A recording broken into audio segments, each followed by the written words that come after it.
जय माता दी चलो बुलावाया है माता ने बुलाया है अशी आर्तसाद घालून मातृसंस्कृती जपणाऱ्या विविध हिंदी व मराठी भजनांच्या माध्यमातून कोपरीतील चैत्र नवरात्र उत्सवात शनिवारी रात्री भक्तिमय व प्रसन्न वातावरणात माता रानी की चौकी हा भजन संध्येचा कार्यक्रम उत्साहात पार पडलाय.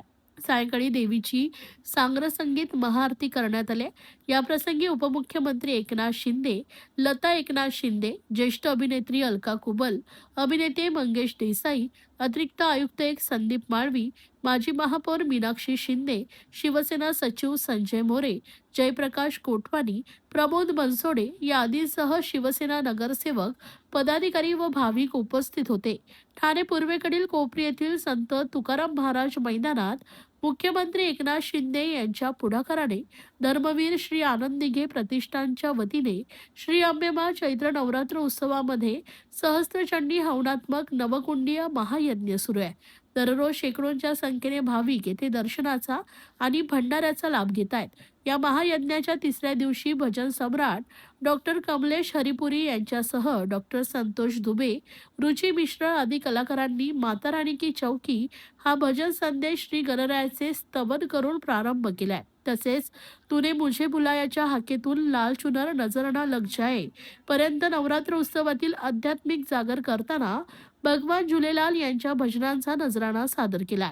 या भजन संध्येत तल्लीन झालेल्या भाविकांनी भक्तिभावपूर्ण आव्हानाला दाद दिले.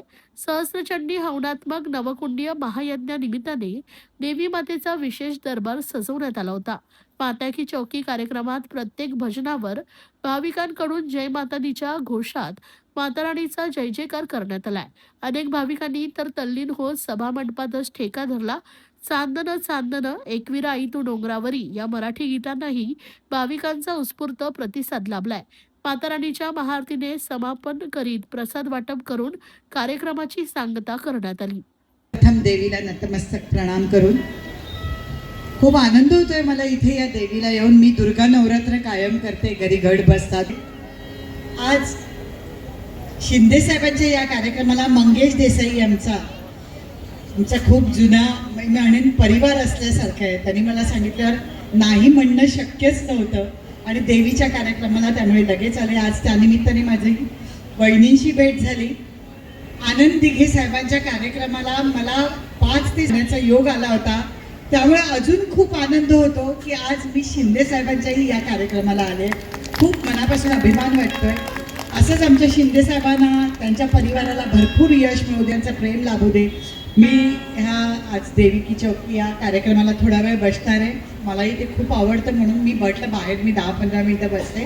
तुम्हा सगळ्या ग्रुपला माझ्या मनापासून खूप खूप शुभेच्छा. कोपरीचा नवरात्र उत्सव, चैत्र नवरात्र उत्सव हा खूप प्रसिद्ध आहे आणि असं म्हणतात की ही देवी नवसाला पावणारी देवी आणि त्याचा अनुभव बऱ्याच लोकांनी इथल्या ठाणेकरातल्या लोकांनी घेतलाय, बाहेरच्या लोकांनी पण घेतलाय. यावेळेला मला बऱ्याच कलाकारांकडनं पण अशी मागणी होती की आम्हाला या दर्शनाला यायचं आणि साहेबांशी आणि मोठ्या वहिनी जेव्हा बोलणं झालं तेव्हा साहेब आणि मोठ्या वहिनी सुद्धा म्हणाल्या की चांगले जे त्यांना आपल्या देवीवर विश्वास आहे त्या सगळ्यांना तू इकडे घेऊन ये. आणि मला आनंद होतो की पहिल्या दिवशी वर्षा उजगावकर होत्या, आज अलकादेवी कुबल आहेत, उद्या सिद्धार्थ बोडके आहे, परवा दिवशी निर्मिती सावंत आहे, त्याच्यानंतर national award winner Trisha Thosar आहे, त्याच्या जान्हवी किल्लेकर आहे. असे दररोज एक चांगला सेलिब्रिटी इकडे दर्शनाला येतोय. ते सगळ्या शुभेच्छा देऊन जात आहेत. काल पण वर्षाताई उजगावकरांनी खूप छान शुभेच्छा दिल्या, आज अलकाताईंनी शुभेच्छा दिल्या. मला असं वाटतं हे सगळं आपले उपमुख्यमंत्री एकनाथजी शिंदे साहेब आहेत त्यांचा हा सगळा परिवार आहे आणि हा परिवार असाच घडत नसतो.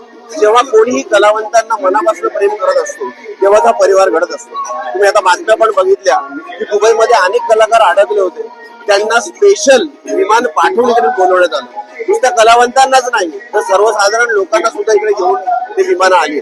म्हणजे असा जनसामान्यांचा नेता आणि त्या नेत्याची ही देवी, या देवीचा आशीर्वादच साहेबांना आहे, त्यांच्या परिवाराला आहे आणि यांच्या माध्यमातून आम्हाला सुद्धा आशीर्वाद आहे. हा असाच आशीर्वाद त्यांच्या पाठीशी कुटुंबाशी राहू द्या असं मी देवीच्या चरणी प्रार्थना करतो. आणि महाराष्ट्राच्या आयुष्यामध्ये, महाराष्ट्राच्या राजकारणामध्ये चांगले दिवस येऊ दे, एवढंच नाही तर महाराष्ट्रावर कुठलंही संकट येऊ नये अशी मी देवीच्या चरणी प्रार्थना करतो. जय हिंद, जय महाराष्ट्र.